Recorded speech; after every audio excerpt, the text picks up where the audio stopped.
हुक्मरान हाजी है और अवाम मालिशी। हाजी साहब मालिश करवाने वाले से मालिश करवा रहे थे कि इतने में एक आदमी आया और कहने लगा, क्या हाल है हाजी साहब, आप नजर नहीं आते आजकल। हाजी साहब ने इसकी बात सुनी सुनी कर दी। वो बंदा कहने लगा, हाजी साहब मैं आपकी साइकिल लेके जा रहा हूँ। वो साइकिल मालिशी की थी। काफी देर हो गई तो मालिशी कहने लगा, हाजी साहब आपका दोस्त अभी तक मेरी साइकिल लेकर वापस नहीं आया। हाजी साहब बोले, वो मेरा दोस्त नहीं था। मालिशी बोला, मगर वो तो आपसे बातें कर रहा था।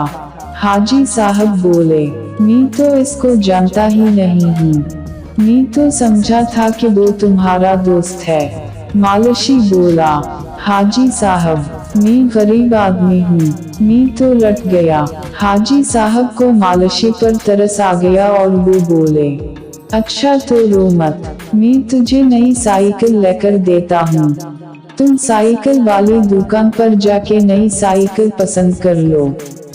मालिशी ने एक साइकिल पसंद की और चक्कर लगा के देखा। वापसी पर आकर कहने लगा कि हाजी साहब ये साइकिल जरा टेढ़ी चल रही है। हाजी साहब ने कहा, ये तो नई साइकिल है, टेढ़ी कैसे हो सकती है, दिखाओ मैं चेक करता हूँ। हाजी साहब साइकिल पर चक्कर लगाने गए और वापस ही नहीं आए। मालिशी को इस साइकिल के पैसे भी देने पड़ गए। आज ऐसा ही हाल पाकिस्तानी कौम के साथ हो रहा है।